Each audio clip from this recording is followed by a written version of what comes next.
मुंशी प्रेमचंद। कफन।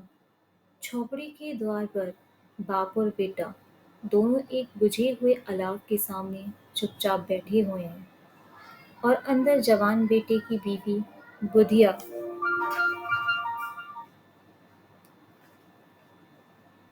प्रसव वेदना में पछाड़ खा रही थी। रह रहकर उसके मुंह से ऐसे दिल हिला देने वाली आवाज निकलती थी कि दोनों कलेजा थाम लेते थे। जाड़ों की रात थी, प्रकृति सन्नाटे में डूबी हुई, सारा गांव अंधकार में लय हो गया था। घेसू ने कहा, मालूम होता है बच्चेगी नहीं, सारा दिन दौड़ते हो गया, जा देखते आ। माधव चिढ़कर बोला, मरना ही है तो जल्दी मर क्यों नहीं जाती, देखकर क्या करूं। तू बड़ा बेदर्द है बे, साल भर जिसके साथ सुख चैन से रहा, उसी के साथ इतनी बेवफाई। तो मुझसे तो उसका तड़फना और हाथ पांव पटकना नहीं देखा जाता। चमारों का कुनबा था और सारे गांव में बदनाम। घीसू एक दिन काम करता तो 3 दिन आराम करता। माधव इतना कामचोर था कि आध घंटे भी काम करता तो घंटे भर चिलम पीता। इसलिए उन्हें कहीं मजदूरी नहीं मिलती थी। घर में मुट्ठी भर भी अनाज मौजूद हो, उनके लिए काम करने की कसम थी। जब 2-4 फाके हो जाते तो घीसू पेड़ पर चढ़कर लकड़ियां तोड़ लाता और माधव बाजार में बेच लाता। और जब तक वह पैसे रहते दोनों इधर उधर मारे मारे फिरते। गांव में काम की कमी न थी। किसानों का गांव था, मेहनती आदमी के लिए 50 काम थे, मगर इन दोनों को उसी वक्त बुलाते जब दो आदमियों से एक का काम पाकर भी संतोष कर लेने के सिवा और कोई चारा न होता। अगर दोनों साधु होते तो उन्हें संतोष और धैर्य के लिए संयम और नियम की बिल्कुल जरूरत न होती। यह तो इनकी प्रकृति थी। विचित्र जीवन था इनका। घर में मिट्टी के 2-4 बर्तन के सिवा कोई संपत्ति नहीं।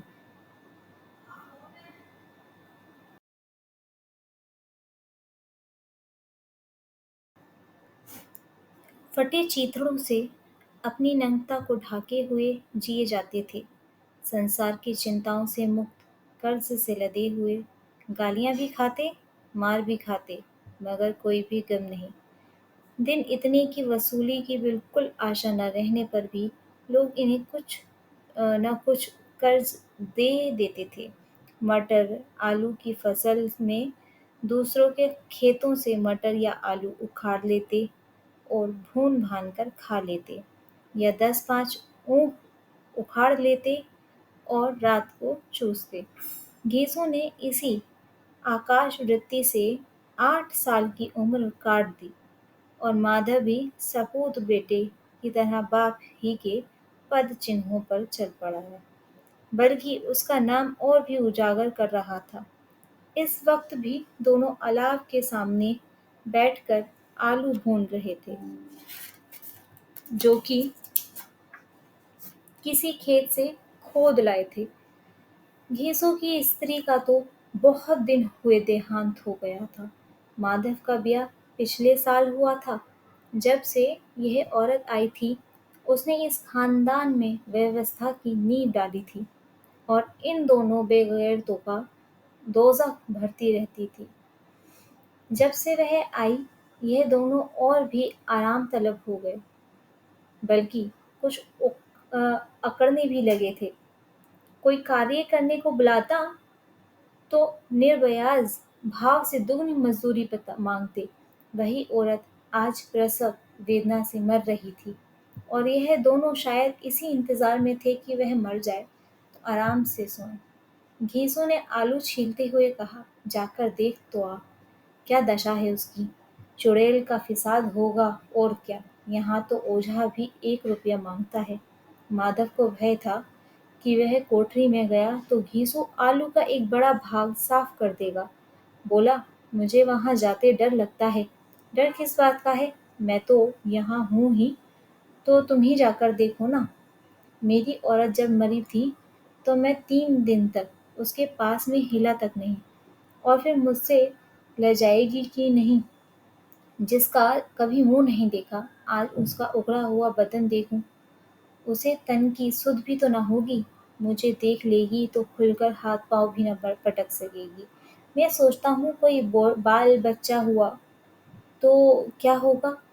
सौंठ, गुड़, तेल कुछ भी तो नहीं है घर में, सब कुछ आ जाएगा। भगवान दे तो। जो लोग अभी एक पैसा नहीं दे रहे हैं, वे ही कल बुलाकर रुपये देंगे। मेरे 9 लड़के हुए, घर में भी कुछ न था, मगर भगवान ने किसी न किसी तरह बेड़ा पार ही लगाया। जिस समाज में रात दिन मेहनत करने वालों की हालत उनकी हालत से कुछ अच्छी न थी, और किसानों के मुकाबले में वे लोग जो किसानों की दुर्बलताओं से लाभ उठाना जानते थे, कहीं ज्यादा संपन्न थे। वहाँ इस तरह की मानववृत्ति का पैदा हो जाना कोई अचरज की बात न थी। हम तो कहेंगे घिसू किसानों से कहीं ज्यादा विचारवान था, और किसानों के विचार शून्य समूह में शामिल होने के बदले बैठकबाजों की कुत्सित मंडली में जा मिलता था। हाँ, उसमें यह शक्ति न थी कि बैठकबाजों के नियमों और नीति का पालन करता, इसलिए जहाँ उसकी मंडली के लोग गांव के सरगना और मुखिया बने हुए थे, उस पर सारा गांव उंगली उठाता था। फिर भी उसे यह तस्कीन तो थी कि अगर वह फटेहाल है तो कम से कम उसे किसानों की सीजा तोड़ मेहनत तो करनी पड़ती थी, और उसकी सरलता और निरीहता से दूसरे लोग फ़ायदा तो नहीं उठाते। दोनों आलू निकाल निकाल कर जलते जलते खाने लगे। कल से कुछ नहीं खाया था, इतना सब्र न था कि उन्हें ठंडा हो जाने दें।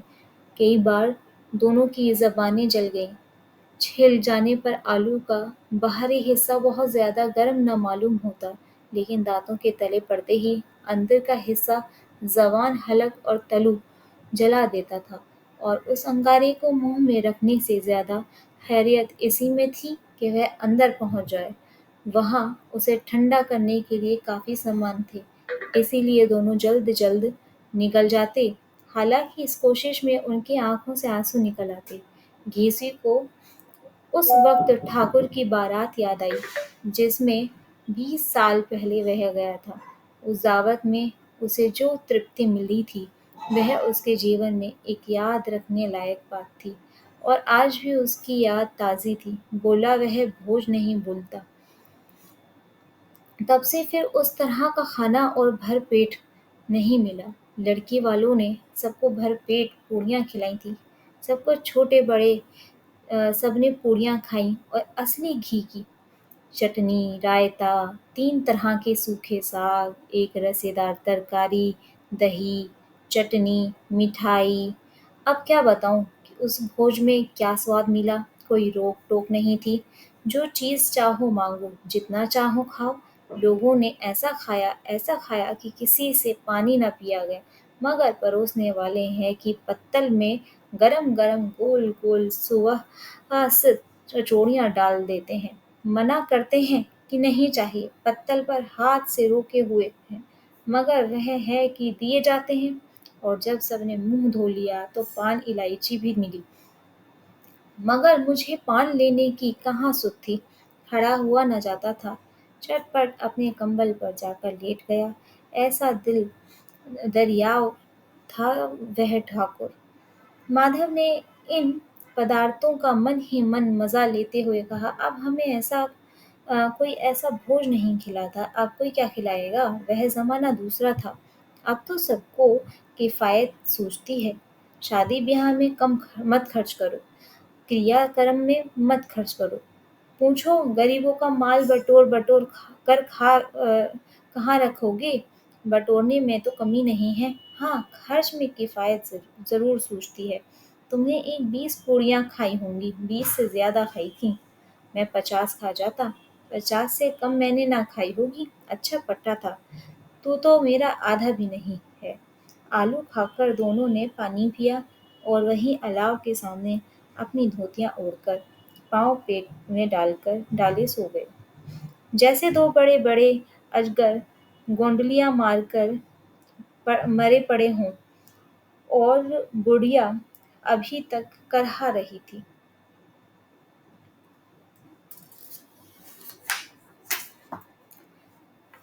सवेरे माधव ने कोठरी में जाकर देखा तो उसकी स्त्री ठंडी हो गई थी। उसके मुंह पर मक्खियाँ भिनक रही थीं, पथराई हुई आँखें ऊपर टंगी हुई थीं, सारी देह धूल में लथपथ हो रही थी। उसके पेट में बच्चा मर गया था। माधव भागा हुआ घीसू के पास आया, फिर दोनों जोर-जोर से हाय हाय करने और छाती पीटने लगे। पड़ोस वाले ने कहा, यह रोना-धोना सुना तो दौड़ते हुए आए और पुरानी मर्यादा के अनुसार इन अभागों को समझाने लगे, मगर ज्यादा रोने-पीटने का अवसर न था। कफन की और लकड़ी की फिक्र करनी थी। घर में तो पैसे इस तरह गायब था जैसे चील के घोंसले में मांस। बाप बेटे रोते हुए गांव के जमींदार के पास गए। वह इन दोनों की सूरत से नफरत करते थे। कई बार उन्हें अपने हाथों से पीट चुके थे। चोरी करने के लिए, वादे पर काम करना आने के लिए। पूछा, क्या है बे घीसुआ, रोता क्यों है? अब तो तू कहीं दिखलाई भी नहीं देता, मालूम होता है इस गांव में रहना नहीं चाहता। यीशु ने जमीन पर सिर रखकर आंखों में आंसू भरे हुए कहा, सरकार, बड़ी विपत्ति में हूँ। माधव की घरवाली गुजर गई। रात भर तड़पती रही सरकार। हम दोनों उसके सिरहाने बैठे रहे। दवा दारू जो कुछ हो सका सब कुछ किया, मुदा वह हमें दगा दे गई। अब कोई एक रोटी देने वाला भी न रहा मालिक। तबाह हो गए, घर उजड़ गया। आपका गुलाम हूँ। अब आपकी सेवा कौन उसकी लगाएगा मिट्टी पार लगाएगा। हमारे हाथ में जो कुछ था वह सब तो दवा दारू में उठ गया। सरकार की ही दया होगी तो उसकी मिट्टी उठेगी। आपकी सेवा किसके द्वार पर जाऊं?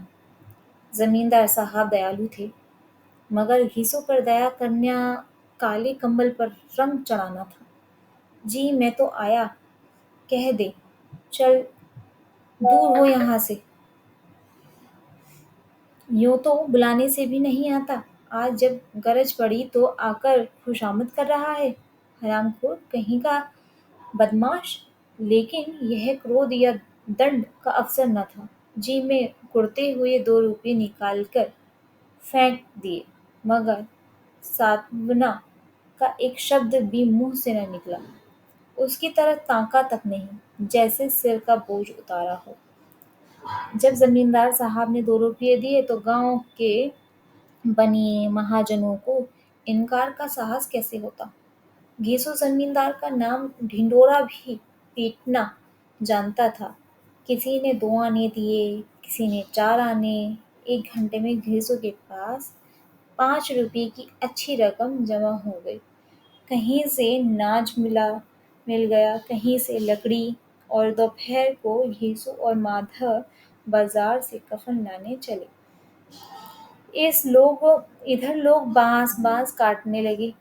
गांव की नरम दिल स्त्रियां आकर लाश देखती थीं और उसकी बेबसी पर 2 बूंद आंसू गिराकर चली जाती थीं। बाजार में पहुंचकर घीसू बोला, लकड़ी तो उसे जलाने भर को मिल गई है, क्यों माधव? माधव बोला, हाँ, लकड़ी तो बहुत है। अब कफन चाहिए तो चलो कोई हल्का सा कफन ले लें। हाँ और क्या, लाश उठते उठते रात हो गई। रात को कफन कौन देखता है? कैसा बुरा रिवाज है कि जैसे जीते जी तन ढकने को चितड़ा भी ना मिले, उसे मरने पर नया कफन चाहिए। कफन लाश के साथ जल ही तो जाता है, और क्या रखा रहता है। यही 5 रुपए पहले मिले होते तो कुछ दवा दारू कर लेते। दोनों एक दूसरे के मन की बात ताड़ रहे थे। बाजार में इधर उधर घूमते रहे, कभी बाजार की दुकान पर गए, कभी उस दुकान पर। तरह तरह के कपड़े, रेशमी और सूती देखे, मगर कुछ जचा नहीं। यहाँ तक कि शाम हो गई। तब दोनों ने न जाने किस देवी प्रेरणा के से एक मधुशाला के सामने जा पहुंचे और जैसे किसी पूर्व निश्चित व्यवस्था से अंदर चले गए। वहां जरा देर तक दोनों असमंजस में खड़े रहे। फिर घैसू ने गद्दी के सामने जाकर कहा, साहू जी, एक बोतल हमें भी देना। उसके बाद कुछ चिकोना आया, तली हुई मछली आई और दोनों बरामदे में बैठकर शांतिपूर्वक पीने लगे। कई कुंजियाँ ताबड़तोड़ पीने के बाद दोनों सरूर में आ गए। घीसू बोला, कफन लगाने से क्या मिलता? आखिर जल ही तो जाता। कुछ बहू के साथ तो न जाता। माधव आसमान की तरफ देखकर बोला, मानो देवताओं को अपनी निष्पापता का साक्षी बना रहा हो। दुनिया का दस्तूर है, नहीं लोग बाभनों को हजारों रुपए क्यों न दे देते हैं। कौन देखता है परलोक में मिलता है या नहीं। बड़े आदमियों के पास धन है, फूंके, हमारे पास फूकने को क्या है। लेकिन लोगों को जवाब क्या देंगे? लोग पूछेंगे नहीं कफन कहाँ है। घीसू हंसा, अभी कह देंगे कि रुपये कमर से खिसक गए, बहुत ढूंढा मिले नहीं। लोगों को विश्वास नहीं आएगा, लेकिन फिर वही रुपये देंगे। माधव भी हंसा इस अनपेक्षित सौभाग्य पर, बोला, बड़ी अच्छी थी बेचारी, मेरी तो खूब खिला पिलाकर आधी बोतल से ज्यादा उड़ गई। घीसू ने घीसू ने दो सेर पूड़ियाँ मंगाई, चटनी, अचार, कलेजियाँ। शराब खाने के सामने ही दुकान थी। माधव लपक कर 2 पत्तलों में सारे सामान ले आया। पूरा 1.5 रुपया खर्च हो गया। सिर्फ थोड़े से पैसे बच रहे हैं। दोनों इस वक्त इस शान में बैठे पूरियां खा रहे थे जैसे जंगल में कोई शेर अपनी शिकार उड़ा रहा हो। ना जवाबदेही का खौफ था, ना बदनामी की फिक्र।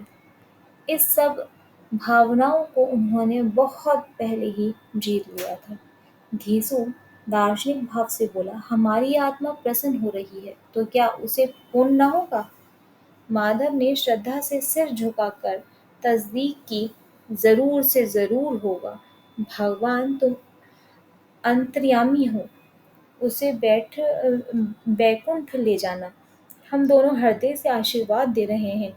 आज जो भोजन मिला है वह कभी उम्र भर न मिला था। एक क्षण के बाद मन में एक शंका जगी। बोला, क्यों दादा, हम लोग भी एक न एक दिन वहां जाएंगे ही। भीषु ने इस भोले भाले सवाल को कुछ उत्तर न दिया। वह परलोक की बातें सोचकर इस आनंद में बाधा न डालना चाहता था। जो वहां हम लोगों से पूछें कि तुमने हमें कफन क्यों नहीं दिया तो क्या कहेंगे? कहेंगे तुम्हारा सर। पूछेगी तो जरूर, तू कैसे जानता है कि उसे कफन न मिलेगा? तू मुझे ऐसा गधा समझता है? 60 साल क्या दुनिया में घास खोदता रहा हूँ। उसको कफन मिलेगा और बहुत अच्छा मिलेगा। माधव को विश्वास न आया। बोला, कौन देगा? रुपये तो तुमने चट कर दिए। वह तो मुझसे पूछेगी, उसकी मांग तो मैं तो सिंदूर मैंने डाला था। घीसू गर्म होकर बोला, मैं कहता हूँ उसे कफन मिलेगा तो मानता क्यों नहीं? कौन देगा बताते क्यों नहीं? वही लोग देंगे जिन्होंने अब के दिया है। हाँ, अब की रुपया हमारे हाथ न आएंगे। ज्यों-ज्यों अंधेरा बढ़ता था और सितारों की चमक तेज होती थी, मधुशाला की रौनक भी बढ़ती जाती थी। कोई गाता था, कोई डींग मारता था, कोई अपने संगी के गले लिपटा जाता था, कोई अपने दोस्त के मुंह में कुल्हड़ लगाए देता था। वहाँ के वातावरण में सुरूर था, हवा में नशा। कितने तो यहाँ आकर एक चुल्लू में मस्त हो जाते थे। शराब से ज्यादा यहाँ की हवा उन पर नशा करती थी। जीवन की बाधाएं यहाँ खींच लाती थीं और कुछ देर के लिए यहाँ भूल जाते थे कि वे जीते हैं कि मरते हैं, या ना जीते हैं न मरते हैं। और यह दोनों बाप बेटे अब भी मजे ले लेकर चुस्कियां ले रहे थे। आपकी सबकी निगाहें इनकी ओर जमी हुई थी। दोनों कितने भाग्य के बली हैं। पूरी बोतल बीच में है। भरपेट खाकर माधव ने बची हुई पूरियों का पत्तल उठाकर एक भिखारी को दे दिया, जो खड़ा इनकी और भूखी आंखों से देख रहा था और देने के गौरव आनंद में उल्लास का अपने जीवन में पहली बार अनुभव किया। घीसू ने कहा, ले जा, खूब खा और आशीर्वाद दे। जिसकी कमाई है वह तो मर गई। मगर तेरा आशीर्वाद उसे ज़रूर पहुँचेगा। रोए रोए से आशीर्वाद दो, बड़ी गाड़ी कमाई के पैसे हैं। माधव ने फिर आसमान की तरफ देखा, कहा, वह बैकुंठ में जाएगी दादा, बैकुंठ की रानी बनेगी। घेसू खड़ा हो गया और जैसे उल्लास की लहरों से तैरता हुआ बोला, हाँ बेटा, बैकुंठ में जाएगी। किसी को सताया नहीं, किसी को दबाया नहीं, मरते मरते हमारी ज़िंदगी की सबसे बड़ी लालसा पूरी कर गई। वह ना बैकुंठ में जाएगी तो क्या ये मोटे-मोटे लोग जाएँगे, जो गरीबों को दोनों हाथों से लूटते हैं और अपने पाप को धोने के लिए गंगा में नहाते हैं और मंदिरों में जल चढ़ाते हैं। श्रद्धालुता का यह रंग तुरंत ही बदल गया। असर था नशे की खासियत है। दुख और निराशा का दौरा हुआ। माधव बोला, मगर दादा, बेचारी ने जिंदगी में बड़ा दुख होगा, कितना दुख झेल कर मरी। वह आंखों पर हाथ रखकर रोने लगा, चीखें मार मार कर। घीसू ने समझाया, क्यों रोता है बेटा, खुश हो कि वह माया जाल से मुक्त हो गई, जंजाल से छूट गई। बड़ी भाग्यवान थी जो इतनी जल्दी माया मोह के बंधन तोड़ दिए। और दोनों खड़े होकर गाने लगे, ठगीनी क्यों नैना झमकावे ठगीनी। पियक्कड़ों की आंखें इनकी ओर लगी हुई थी और यह दोनों अपने दिल में मस्त गाए जाते थे। फिर दोनों नाचने लगते, उछलने भी, कूदने भी, फिर गिरे भी, मटके भी, भाव भी बताए, अभिनय भी किए और आखिर नशे से मदमस्त होकर वहीं गिर पड़े। The end. Thank you.